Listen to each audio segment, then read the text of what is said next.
BD news 21। সরকারকে বলতে চাই, বর্তমান সরকারের বিদ্যুৎ মন্ত্রী এই চলতি বছর 26 সালের 23 ফেব্রুয়ারি সচিবালয়ের বিদ্যুৎ বিভাগের একটা বৈঠকে আপনি সাংবাদিকদের কাছে বলেছিলেন আগামী 2 বছরের মধ্যে সরকার বিদ্যুতের কোনো দাম বাড়াবে না। আপনি কথা করেছিলেন, মাত্র 107 দিন 3 মাস চেয়ে পারলো না, আপনি বিদ্যুতের দাম বাড়িয়ে দিলেন। আপনি এর আগে জ্বালানির দাম বাড়িয়েছেন প্রায় 12%। আপনি একটা সিলিন্ডার গ্যাসের দাম 6 থেকে 700 টাকা বাড়িয়েছেন। দিন যেতে না যেতেই আবার বিদ্যুতের দাম আপনি প্রায় 20% বৃদ্ধি করেছেন গ্রাহক পর্যায়ে। 6টি স্লটে যে পরিমাণ দাম বাড়িয়েছেন, প্রান্তিক মানুষ, গরিব মানুষ 0 থেকে অন্তত 50 ইউনিট ব্যবহার করে তার ঘরে প্রায় 3 কোটি বিদ্যুৎ গ্রাহকের উপরে আপনি বিদ্যুতের মূল্য বৃদ্ধি করে জনগণের উপরে জুলুম চাপিয়ে দিয়েছেন। তার প্রতিবাদে আমরা আজকে বিক্ষোভ করছি। উচিত ছিল বিদ্যুৎ মন্ত্রীর বা সরকারের তার দেওয়া ওয়াদা রক্ষা করে বিদ্যুতের দাম না বাড়িয়ে বিদ্যুৎ সেক্টরে যে অনিয়ম, যে দুর্নীতি, তারপরে যেখানে সিস্টেম লস, ক্যাপাসিটি চার্জের নামে হাজার হাজার কোটি টাকা লুটপাট হচ্ছে, সেইটা বন্ধ করার ব্যবস্থা দরকার ছিল। সেইটা না করে আপনি দাম বাড়িয়ে দিলেন। কারণ আমরা জানি ক্যাপাসিটি চার্জের নামে সিস্টেম লস, বিদ্যুৎ সেক্টরে ওই সমস্ত অনিয়মের সাথে সরকারের সিন্ডিকেটরাও দুর্নীতির টাকা খাওয়ার কাজে জড়িত আছে। ওইটা কমাতে গেলে তো সরকারের পকেটে টাকা যাবে না, বরং প্রান্তিক গরিব মানুষের বিদ্যুৎ বাড়িয়ে সেই টাকা তারা আবার পকেটস্থ করতে চায়। জামাত ইসলামী তার তীব্র নিন্দা জানাচ্ছে। আমরা বলতে চাই, নিয়ম অনুযায়ী রেগুলেটরি কমিশন গণশুনানি করে থাকে। এর আগেও বিদ্যুতের মূল্য বৃদ্ধির আগে রেওয়াজ আছে, লম্বা সময় ধরে জনগণের কথা শোনেন, যুক্তি শোনেন। মাত্র 4 দিনের গণশুনানি হয়েছে।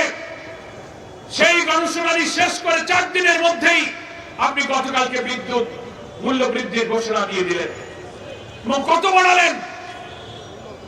রেগুলেটরি কমিশনের যে টেকনিক্যাল কমিটি ছিল, কারিগরি কমিটি, তারা যে প্রস্তাব করেছিল, উৎপাদন, সঞ্চালন, বিপণন, বিদ্যুতের সব বিভাগের প্রস্তাবকে সমন্বয় করে তারা যে প্রস্তাব করেছিল, রেগুলেটরি কমিশন তার চেয়ে বেশি পরিমাণ দাম বাড়িয়ে দিয়ে জনগণের উপরে এই ভোগান্তি চাপিয়ে দিচ্ছেন। ফলে আমাদের ব্যবসা বাণিজ্য, গার্মেন্ট শিল্প, পরিবহন শিল্প, কৃষি, সেচ, সামনে বড় ধান, অন্যান্য কৃষির মৌসুমগুলোতে বিদ্যুৎ না হলে সেচ চলে না, বিদ্যুৎ না হলে গার্মেন্ট চলে না, কারখানা চলে না।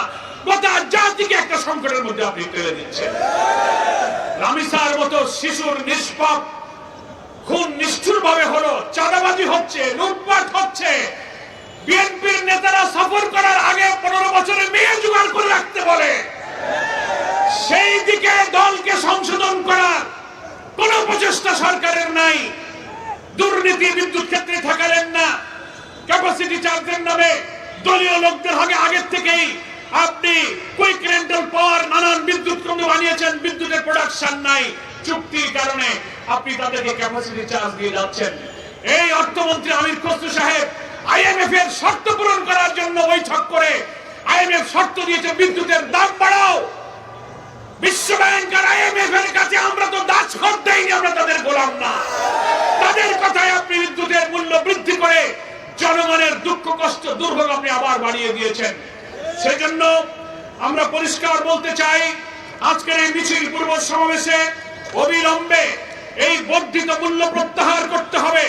বিদ্যুৎ সেক্টরে আপনি যে দাম বৃদ্ধি করেছেন, এই গ্রাহকদের ভোগান্তি কমিয়ে বরং বিদ্যুৎ সেক্টরের সমস্ত দুর্নীতি, অনিয়ম, সিস্টেম লস, অব্যবস্থাপনা এবং হাজার হাজার কোটি টাকা প্রতি বছর যে ক্যাপাসিটি চার্জ, কি বলে, ক্যাপাসিটি চার্জের নামে আপনি যে টাকা দিচ্ছেন সব দলীয় লোকদের পকেটে আছে, এইগুলো বন্ধ করে বিদ্যুৎ সেক্টরকে আপনি রক্ষা করুন।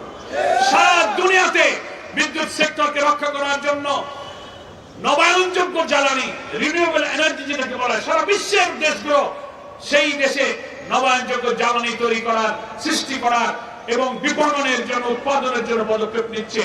বাংলাদেশে সেই দিকে একটি পদক্ষেপ না নিয়ে আপনারা সাধারণ গরিবের উপরে আপনি বড়ার উপরে খাড়া ঘা দিচ্ছেন।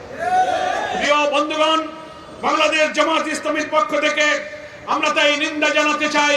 বিদ্যুতের দাম বাড়লে শিল্প বাণিজ্য ব্যবসা জনজীবনে নাবিশ্বাস উঠবে। একের পর এক 2 বছর মধ্যে আপনি দাম বাড়াবেন না কথা দিলেন, 3 মাসের মধ্যে দাম বাড়ালেন। সামনের 5 বছরে জনগণের রক্ত চুষে আপনারা হয়তো খেয়ে ফেলবেন, সে ব্যাপারে জনগণ কিন্তু আতঙ্কিত।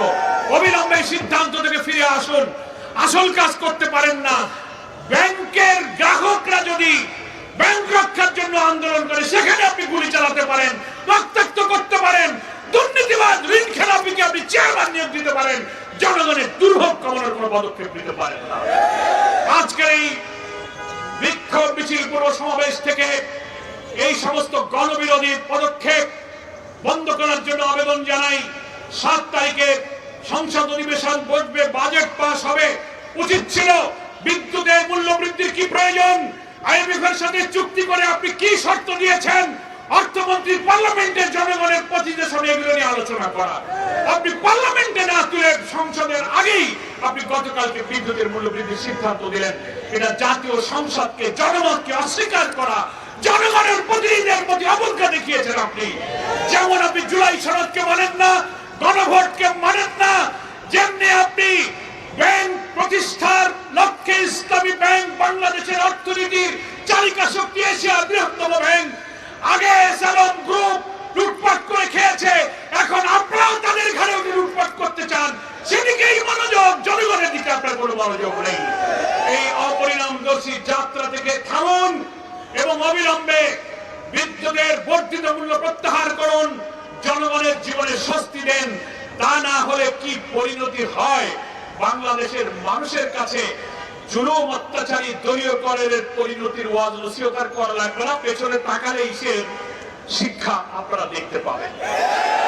আমরা ভদ্রতার সাথে বলি, 5 বছর অনেক সময়, 3 মাসেই যা অবস্থা, মন্ত্রীরা যেখানেই যাইতেছেন সাধারণ জনগণ বলে ভুয়া ভুয়া ভুয়া। কি শুনেন কিনা বলেন? ওইখানে কি কোনো রাজনৈতিক দলের লোকেরা যায়? তো 3 মাস যে পারে না, পাবলিক যদি ভুয়া ভুয়া বলে, আরো সামনের দিনে কি হবে তার জন্য প্রস্তুত থাকুন। তা না হলে এই বর্ধিত মূল্য প্রত্যাহার করে যদি জনগণের জীবন মানের উন্নয়নে সাহায্য না করেন, তাহলে আপনি জনগণের রুদ্ধরসে পড়ার এই চ্যালেঞ্জকে আপনাকে কিন্তু মোকাবেলা করতে হবে।